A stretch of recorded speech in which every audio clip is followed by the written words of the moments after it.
线上的家人朋友们平安，我是梦幻厨房在我家的 Vivian。 农历春节快到了，要跟大家分享过年相关的食谱。今天要分享的是非常好吃的芝麻糖。之前有跟大家分享过贡糖的食谱，很简单，今天的做法跟贡糖一样，大同小异，有别于平常炒糖的方式，我觉得是更简单的炒糖做法，可以做出完全不粘牙的芝麻糖。其实只要炒糖的这个步骤做正确，一定可以做出甜而不腻又不会粘牙的芝麻糖哦。学会了不只可以做白芝麻或是黑芝麻糖，甚至可以综合的芝麻哦，还可以混上花生或是坚果哦。学会了这个芝麻糖，送礼自用2相宜，记得做给老板，保证老板包个大红包给你。今天还把2种不同甜度的版本分享给大家哦。到底要怎么样做出好吃又不粘牙的芝麻糖呢？不啰嗦，立马来备料。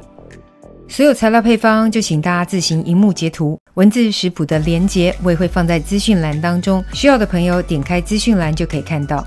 首先来介绍食材，不管是白芝麻或是黑芝麻通通都可以，然后台湾也都可以买到这种免洗的甚至已经低温烘焙过的芝麻。如果买到的是生芝麻哦，有些朋友可能会清洗干净然后再炒干，或者用烤箱摄氏100度低温烘焙一下。懒得这些前置作业的朋友，就是买已经低温烘焙过处理好的芝麻，这样就可以免去前置作业咯。那我这个买的时候就是低温烘焙过的，所以我完全不用前处理。接着是糖的部分哦，基本上用纯白砂糖，或是配方里面一部分改用麦芽糖。我有给2种配方哦，加了麦芽糖的版本的确比较没有那么甜腻的感觉，但有人就不想多准备一个食材哦，那你就可以单纯使用白砂糖。少一种备料哦，有人就是觉得比较简单一点，如果想要用2砂替换白砂糖也是可以。麦芽糖的部分可以用水蒸的方式让它软化，否则它太硬了比较难测量。我这个就是蒸过的麦芽糖，但是你看哦，天气好冷哦，它一下就快凝结了。记得就是水蒸之后呢再测量分量。如果想要用水麦芽取代当然也是可以，不过水麦芽呢是转化糖浆哦，比较没有纯麦芽糖来的健康。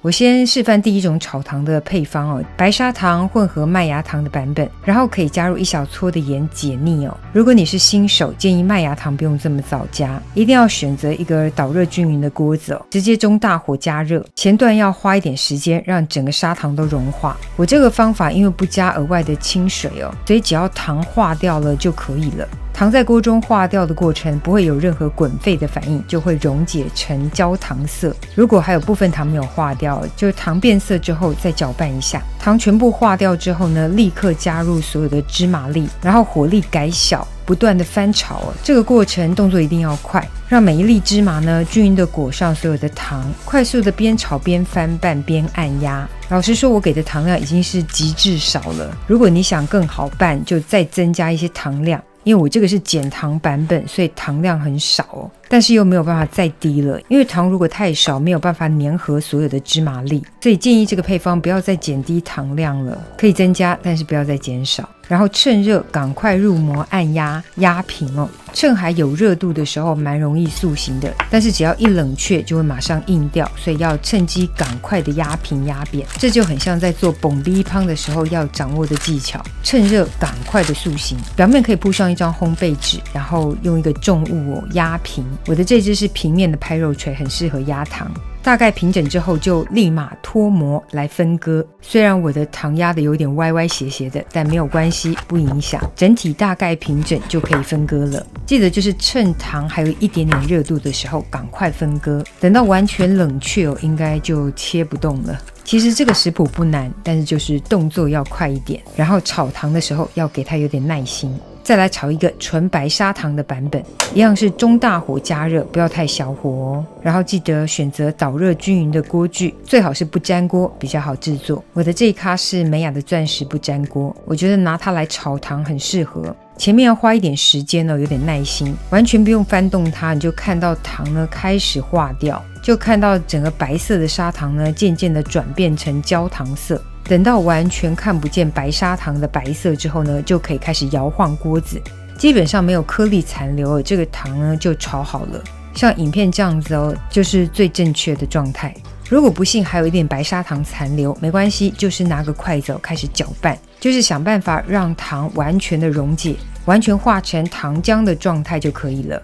大概就是影片这样的状态，就要立马倒入芝麻粒。这个版本我做白芝麻口味的，顺便倒入炒过去皮的花生。你想加其他的坚果，当然也可以，但记得不要过多哦，否则这个糖浆的量不够粘合所有的食材。这时候的火力记得改最小火，然后快速的翻拌。想办法让每一颗芝麻呢都均匀的沾裹上糖浆，有矽胶手套的，甚至这时候可以下锅直接去捏合它们，用矽胶铲啊或是刮刀也都可以，就是赶快把它们翻拌均匀啊。这里的小撇步就是动作要快，否则糖很快硬掉就不好拌了。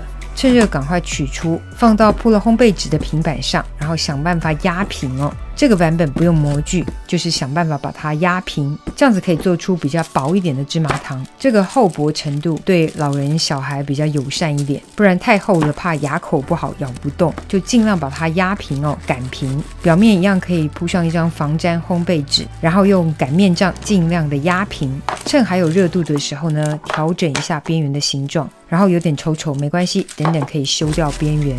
然后看你喜欢方形还是菱形、三角形，通通都可以，就自己切成喜欢的大小形状咯。再次提醒，一定要趁还有一点热度的时候来分割哦。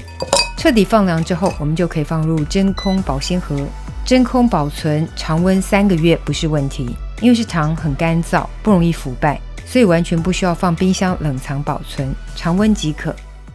超级好吃又不粘牙的芝麻糖，等你交作业咯。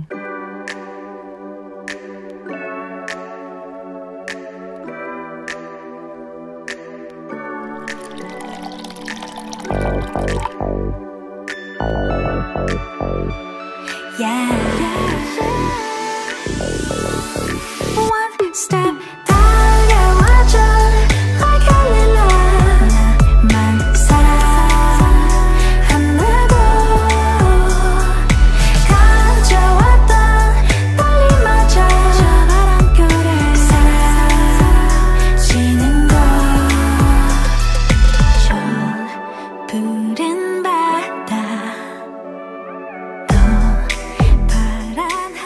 这就是今天的食谱分享，别忘了按赞、订阅、开启小铃铛，然后记得分享给亲朋好友，让他做给你吃。耶稣爱你，我也爱你，我们下次见，拜拜。